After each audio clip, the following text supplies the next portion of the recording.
राज्यभरातील शेतकऱ्यांसाठी अत्यंत महत्त्वपूर्ण बातम्या आहेत. संपूर्ण बातम्या पाहण्यासाठी आता चॅनलला सबस्क्राईब करा व व्हिडिओ पूर्ण पहा.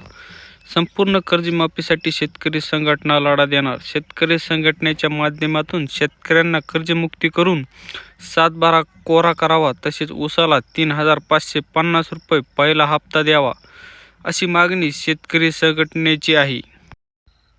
यंदा 6,250 हेक्टरवर रब्बीचे नियोजन. जिल्हा कृषी विभागाकडून तयारी सुरू. ठाणे जिल्ह्यात यंदाच्या रब्बी हंगामासाठी जिल्हा प्रशासनाने नियोजन आखले असून यासाठी विविध स्तरावर तयारी सुरू आहे. यावर्षी जिल्ह्यातील पेरणी क्षेत्रात अंदाजे 550 हेक्टरवर वाढ होऊन एकूण क्षेत्र 6,250 हेक्टरपर्यंत जाण्याचा अंदाज आहे. या वाढीमुळे जिल्ह्यातील रब्बी पिकांचे उत्पादन आणि उपलब्धता शक्षणीयरित्या वाढवण्याची शक्यता कृषी विभागाकडून वर्तवण्यात येत आहे. यासाठी कृषी विभागाकडून मूलभूत प्रमाणात बियाणे देखील उपलब्ध करून देण्यात येत आहेत. पेरणी ते काढणी दरम्यान पिकाच्या नुकसानीपोटी भरपाई. शेतकऱ्यांसाठी योजना. पेरणीसाठी काढणीपर्यंत नुकसानावर भरपाई मिळणार असून शेतकऱ्यांनी वेळेवर विमा भरावा, असे आवाहन कृषी विभागाने केले आहे.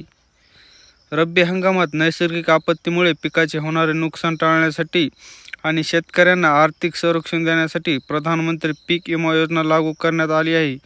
या योजनेचा जास्तीत जास्त लाभ शेतकऱ्यांनी घ्यावा, असे आवाहन जिल्हा अधीक्षक कृषी अधिकारी सूरज जगताप यांनी केले आहे.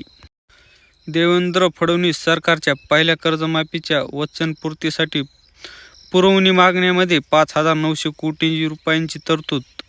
मुख्यमंत्री देवेंद्र फडणवीस यांनी पहिल्या कार्यकाळात जाहीर केलेल्या कर्जमाफी योजनेतील सुमारे 6.5 लाख पात्र शेतकऱ्यांना लाभ देऊन वचनपूर्तीसाठी सुमारे 5,900 कोटी रुपयांची तरतूद करण्याचा राज्य सरकारचा प्रस्ताव आहे. नागपूर येथील हिवाळी अधिवेशनातील पुरवणी मागण्यांना मंजूर झाल्यावर या 6,56,000 शेतकऱ्यांना लाभ मिळू शकणार आहे.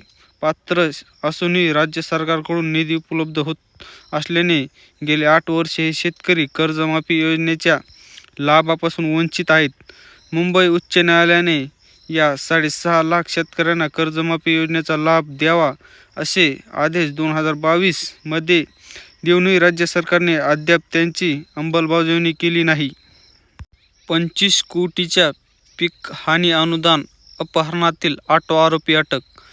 बनावट दस्तऐवज तसेच शासकीय संगणक प्रणालीतील गैरवापर करून कृषी नुकसानीबद्दल शेतकऱ्यांना देण्यात आलेले 24 कोटी 90 लाख रुपये अनुदानाचा अपहार झालेल्या संदर्भात दाखल गुन्ह्यातील पोलिसांनी 8व्या आरोपीची अटक केली आहे.